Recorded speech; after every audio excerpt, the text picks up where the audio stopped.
হঠাৎ করে কেন রাষ্ট্রপতি পদত্যাগ করছেন? দুদিন আগে শেখ হাসিনার সাথে কথা হয়েছিল রাষ্ট্রপতির। তিনি নাকি শেখ হাসিনাকে জানিয়েছিলেন চিকিৎসার জন্য তিনি বিদেশের মাটিতে যাবেন, এই জন্যই হয়তোবা পদত্যাগ করছেন। কিন্তু চিকিৎসার জন্য আপনি বিদেশের মাটিতে যাবেন? রাষ্ট্রপতি শাহাবুদ্দিন চুপ্পু সাহেবের পদত্যাগ, এই নিয়ে এনসিপির আহ্বায়ক নাহিদ ইসলাম বলছেন পদত্যাগের পরপরই তাকে গ্রেফতার করতে হবে। কেন, কি করেছেন রাষ্ট্রপতি চুপ্পু সাহেব? তার বিরুদ্ধে কি অন্যায় বা অপরাধের অভিযোগ রয়েছে? মহামান্য রাষ্ট্রপতি জনাব মোহাম্মদ শাহাবুদ্দিন তার স্বাক্ষরযুক্ত পদত্যাগপত্র আজ 24শে জুলাই 2026 9 শ্রাবণ 1433। আসসালামু আলাইকুম, স্বাগতম আজকের আরও একটি নতুন ভিডিওতে। দর্শক, আশা করি সবাই ভালো আছেন। হঠাৎ কেন পদত্যাগ করলেন রাষ্ট্রপতি চুপ্পু? আর পদত্যাগের করার পরপরই গ্রেফতারের নির্দেশ দিলেন এনসিপির নাহিদ ইসলাম। দর্শক, বিস্তারিত জানতে সম্পূর্ণ ভিডিওগুলো দেখবেন। রাষ্ট্রপতি শাহাবুদ্দিন চুপ্পু সাহেবের পদত্যাগ, এই নিয়ে এনসিপির আহ্বায়ক নাহিদ ইসলাম বলছেন পদত্যাগের পরপরই তাকে গ্রেফতার করতে হবে। কেন, কি করেছেন রাষ্ট্রপতি চুপ্পু সাহেব? তার বিরুদ্ধে কি অন্যায় বা অপরাধের অভিযোগ রয়েছে? আর রাষ্ট্রপতি চুপ্পু সাহেবকে পদত্যাগের পরপরে যদি গ্রেফতার করতে হয়, তাহলে আমিও দাবি করব যে এই নাহিদ ইসলাম, এই হাসনাত আব্দুল্লাহ, এই সার্জিস আলম, এই আসিফ মাহমুদ সজীব ভুইয়া, এদেরকেও গ্রেফতার করতে হবে। তো দর্শক শ্রোতা, আপনারা আমাকে প্রশ্ন করতে পারেন যে এদেরকে কেন গ্রেফতার করতে হবে, তাই তো? সেই বিষয়েই আজকে আলোচনা করব। তো চলুন ডিরেক্ট হিট দ্য পয়েন্টে। শুরুতে আসি, রাষ্ট্রপতি শাহাবুদ্দিন চুপ্পু সাহেবের অপরাধটা কি? তিনি কি অন্যায় অপরাধ করেছেন যে তাকে গ্রেফতার করতে হবে? সেক্ষেত্রে নাহিদ ইসলাম অভিযোগ করছেন যে তিনি ফ্যাসিবাদের দোসর ছিল। আচ্ছা, কিভাবে ফ্যাসিবাদের দোসর হয়েছে তিনি? আওয়ামী লীগের সরকারের সময়, শেখ হাসিনার সরকারের সময় তিনি রাষ্ট্রপতি ছিলেন, এই তো? অথবা আওয়ামী লীগের সরকার বা শেখ হাসিনা কর্তৃক তিনি রাষ্ট্রপতি নিয়োগ হয়েছিলেন, তিনি আওয়ামী লীগের লোক ছিলেন, তাই তো? এছাড়া তার বিরুদ্ধে স্পেসিফিক কোনো অভিযোগ আছে? 24-এর আন্দোলন বা অভ্যুত্থানে তিনি কাউকে মেরেছে, তিনি কাউকে মারতে বলেছে, কাউকে গুলি করেছে, গুলি করার অর্ডার করেছে, তিনি কারো গায়ে হাত তুলেছে? কিছুই তো না। তাহলে তার বিরুদ্ধে অভিযোগটা কি? তিনি ফ্যাসিবাদের দোসর। আচ্ছা, ফ্যাসিবাদের দোসর হওয়ার কারণে যদি তাকে গ্রেফতার করা হয় বা গ্রেফতার করার দাবি তোলা হয় বা গ্রেফতার করা বৈধ হয়, তাহলে ওই একই অভিযোগে নাহিদ ইসলাম, হাসনাত আব্দুল্লাহ, সার্জিস আলম সহ এনসিপির অধিকাংশ নেতাকর্মীকে গ্রেফতার করতে হবে। এটা আমার দাবি। কেন, সেটা আমি পয়েন্ট ভিত্তিক বলছি। প্রথমে আসি নাহিদ ইসলামের বিষয়ে। আচ্ছা, নাহিদ ইসলাম এবং আসিফ মাহমুদ সজীব ভুইয়া, এরা দুজন ডক্টর ইউনূসের অন্তর্বর্তীকালীন সরকারের সময়ে উপদেষ্টার চেয়ারে বসেছিল না? তো সেই 18 মাসের সরকারের সময়ে রাষ্ট্রপতি কে ছিল? শাহাবুদ্দিন চুপ্পু সাহেবই তো ছিল। আপনারা শপথ নিয়েছিলেন কার কাছে? এনার কাছ থেকেই তো নিয়েছিলেন। তো ফ্যাসিবাদের দোসরের কাছ থেকে আপনারা শপথ নিয়েছিলেন কেন? আপনাদের সরকারের সময়ে পুরো সময়টা এই ফ্যাসিবাদের দোসর বসেছিল কিভাবে? তো ফ্যাসিবাদের দোসরের হাত থেকে শপথ নিতে ভালো লেগেছিল? তাহলে আপনারা ফ্যাসিবাদের দোসর হয়ে যান না তাতে? এখন আমাকে পাল্টা প্রশ্ন করতে পারেন যে সেই সময়ে এই এনসিপি, তখন তো এনসিপি গঠিত হয়নি, তো যারা তারা ছিল বৈষম্য বিরোধী ছাত্র আন্দোলন, তারা তো এই চুপ্পু সাহেবের পদত্যাগ চেয়েছিল, অপসারণ চেয়েছিল। বিএনপি তাদেরকে অপসারণ করতে দেয়নি। আমি এই দাবিটির সাথে পুরোপুরি একমত না। বিএনপি অপসারণ করতে দেয়নি সেটা ঠিক আছে, বিএনপি তখন কারণও দেখিয়েছে যে সাংবিধানিক শূন্যতা দেখা দিতে পারে, আরো বিভিন্ন ধরনের সমস্যা দেখা দিতে পারে, আগে নির্বাচন, তারপর এটা পরে দেখা যাবে, এটা ছিল বিএনপির বক্তব্য।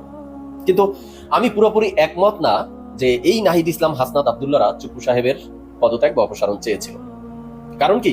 কারণ হলো চুপ্পু সাহেব পরবর্তীতে এসে বলেছেন, যখন তার পদত্যাগ বা অপসারণের দাবিতে বঙ্গভবন ঘেরাও দেওয়া হয়েছিল, তখন এই নাহিদ ইসলাম সরকারের থেকে, অন্তর্বর্তীকালীন সরকারের উপদেষ্টা হিসাবে, তিনি চুপ্পু সাহেবকে ফোন দিয়ে বলেছিলেন যে ওখানে যারা আন্দোলন করতেছে তাদের মধ্যে আমাদের কেউ নেই, আমাদের লোক ওখানে নেই।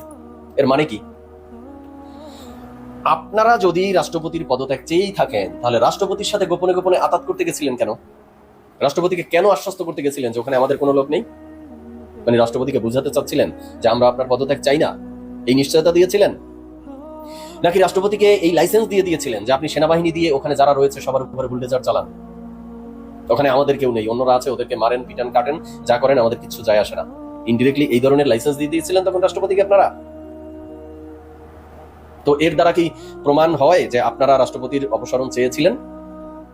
যেই রাষ্ট্রপতির হাতে শপথ নিয়ে 18 মাস সরকারে ছিলেন, আবার গোপনে গোপনে রাষ্ট্রপতির সাথে আতাত করলেন, সেই রাষ্ট্রপতি ফ্যাসিবাদের দোসর হলে আপনারা কি? এবার আসি আরেকটা পয়েন্টে। হাসনাত আব্দুল্লাহ এবং সার্জিস আলম, তারা বিশ্ববিদ্যালয় লাইভে সরাসরি ছাত্রলীগের সাথে জড়িত ছিল না? আওয়ামী লীগের মিছিল মিটিং এ তাদেরকে প্রকাশ্যে দেখা যায়নি? তাদের ফেসবুক পোস্টগুলো দেখলে সেই সময়কার সেখানে আওয়ামী লীগের গুণকীর্তন করতে তাদেরকে দেখা যায়নি? তাহলে তারা কি হাসনাত আব্দুল্লাহ সার্জিস আলম ফ্যাসিবাদের দোসর থেকে রেহাই পায় কিভাবে? চুপ্পু সাহেব ফ্যাসিবাদের দোসর, তাকে গ্রেপ্তার করতে হয়, আর হাসনাত আব্দুল্লাহ সার্জিস আলমরা জুলাই যোদ্ধা হয়ে গেছে। এরপরে আসি, এই হাসনাত আব্দুল্লাহ চট্টগ্রামের সাবেক মেয়র মঞ্জুরের বাসায় গিয়ে দুপুরে ভরপেট খেয়ে আসেনি? সেখানে সলা পরামর্শ করতে যাননি আপনারা? তখন ভালো লেগেছিল? তখন মনে ছিল না যে মঞ্জুর সাহেব আওয়ামী লীগের মেয়র ছিল, তিনি ফ্যাসিবাদের দোসর? তখন আরাম লেগেছিল না? ফ্যাসিবাদের দোসরের সাথে গোপনে আতাত করতে ভালো লাগে, তাদের বাসায় গিয়ে ভুরিভোজ করতে গলা পর্যন্ত ডুবিয়ে খেতে ভালো লাগে। তারপরে এই রিসেন্টলি কয়েকদিন আগে নাহিদ ইসলাম, হাসনাত আব্দুল্লাহ সহ দলের অনেকে জাতীয় পার্টির এক প্রেসিডিয়াম সদস্যের বাসায় গিয়ে ডিনার করেননি? গলা অব্দি ডুবিয়ে খাননি? তো তখন মনে ছিল না যে জাতীয় পার্টি ফ্যাসিবাদের দোসর? আরেকটা ভালো কথা, জাতীয় পার্টির পার্টি অফিসে ভাঙচুর করছিল কারা, অগ্নিসংযোগ করছিল কারা? আপনারাই তো। কি দাবিতে? তারা ফ্যাসিবাদের দোসর। তো ফ্যাসিবাদের দোসর বলে তাদের পার্টি অফিসে গিয়ে অগ্নিসংযোগ করলেন, ভাঙচুর করলেন, আবার সেই ফ্যাসিবাদের দোসরের বাসায় গিয়ে ডিনার করেন, রাত্রি যাপন করেন। আপনাদের বিরুদ্ধে তো ওই জাতীয় পার্টির পার্টি অফিসে যে অগ্নিসংযোগ করেছেন, ভাঙচুর করেছেন, এই লক্ষ্যে মামলা দেওয়া উচিত আপনাদের বিরুদ্ধে। হ্যাঁ, মামলা দেওয়া উচিত, কারণ ওই ফ্যাসিবাদের দোসরের বাসায় গিয়ে আপনারা রাত্রি যাপন করেন, পেট পুরে খান। তো শুধুই কি ওখানে গিয়ে খেয়েছেন আর রাত্রি যাপন করছেন, না আরো কোনো মজমাস্তি ছিল? কোনো লিঙ্ক টিঙ্ক রেখে আসেননি তো? কারণ বর্তমানে কিন্তু লিঙ্কের ছড়াছড়ি, লিঙ্ক রেখে আসলে কিন্তু বিপদে পড়ে যাবেন।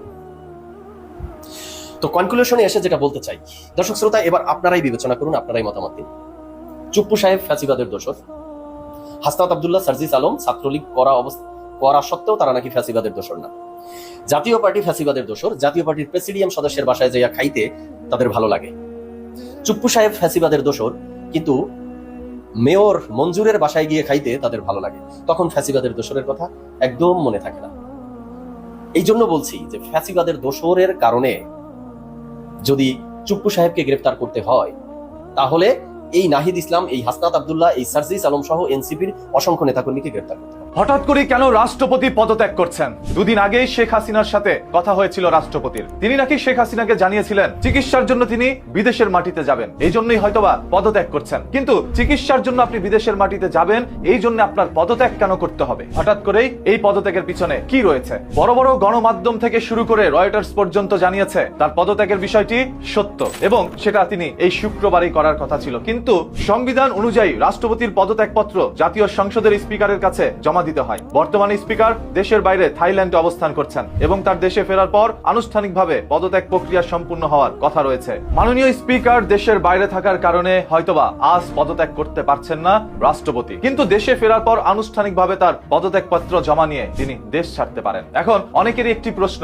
শেখ হাসিনার সাথে কেন তিনি কথা বলবেন, যেখানে তার একটি নিষিদ্ধ সংগঠন এবং দেশ থেকে অন্য দেশে পালিয়ে আছে বলেই জানা যাচ্ছে। সেখানে কিভাবে রাষ্ট্রপতি তার সাথে কথা বলল, এই প্রশ্নটি এখন ঘুরপাক খাচ্ছে, কিন্তু কোনো উত্তর যেন মিলছে না বাংলাদেশের ক্ষমতায় থাকা সেই সকল নেতাদের কাছে। কিছুদিন আগে এই রাষ্ট্রপতির পদত্যাগ চেয়ে এনসিপি, জামাত থেকে শুরু করে অনেকেই আন্দোলন পর্যন্ত করেছিল, অনেকেই সংসদের মধ্যে কথা বলেছিল কেন এই রাষ্ট্রপতির কাছেই তারা শপথ গ্রহণ করবে, এটা নিয়ে তাদের দ্বিমত ছিল। কিন্তু বাধ্য হয়ে সেই রাষ্ট্রপতির কাছেই তারা শপথ গ্রহণ করে সংসদে এসেছেন। তখন তিনি পদত্যাগ না করলেও এখন কেন তিনি পদত্যাগ করতে চাচ্ছেন? তাহলে এই রাষ্ট্রপতির পরিবর্তে কাকে বসানো হবে রাষ্ট্রপতির চেয়ারে, সেটা একটু আপনারা কমেন্ট করে জানাতে পারেন এর পিছনে কি রয়েছে। যেখানে এই যে ডিসেম্বর মাসেই, মানে এই বছরের শেষে শেখ হাসিনা এদেশে আসার কথা এবং তিনি আসবে বলে নিশ্চিত করেছেন অসংখ্য গণমাধ্যমকে, সেখানে রাষ্ট্রপতি কেন চলে যাচ্ছে? তার তো থাকার দরকার ছিল শেখ হাসিনার আসার কথা শুনে। দেশে এক গভীর রাজনীতি চলছে, সেই রাজনীতি বোঝার মতো ক্ষমতা হয়তোবা আমাদের এই ছোট জ্ঞানে নেই, কিন্তু আমরা অনেক কিছুরই আভাস পাই। গতকাল যখন স্বরাষ্ট্রমন্ত্রীকে প্রশ্ন করা হলো রাষ্ট্রপতি কি আসলে পদত্যাগ করবে, তখন তিনি সাংবাদিকদেরকে বললেন সেটা আপনারা তার কাছে জিজ্ঞেস করেন। যখন বললেন চিকিৎসার জন্য তিনি বিদেশ যাচ্ছেন কিনা, তখনও বললেন সেটা আপনি তাদের কাছে জিজ্ঞেস করেন। মানে কথা যেন কিছুটা এড়িয়ে যাচ্ছিলেন। এখন রাষ্ট্রপতির পদত্যাগের জন্য কি কেউ তাকে চাপ দিয়েছে, নাকি ইচ্ছাকৃতভাবে তিনি চলে যাচ্ছেন? অসুস্থ থাকলে চিকিৎসা নিতে পারে, কোনো সমস্যা নেই, যেমন স্পিকার এখন থাইল্যান্ডে রয়েছেন, সেরকম ভাবে তিনিও চিকিৎসার জন্য কোথাও যেতে পারতেন। পদত্যাগ করেই কেন যাচ্ছেন? এই প্রশ্নের উত্তর আপনাদের কাছে চাই, আপনারাই কমেন্ট করে জানান। প্রতিদিনের ঘটনা, দুর্ঘটনা, লুকোনো সত্য জানতে চোখ রাখুন নিউজ কিতে।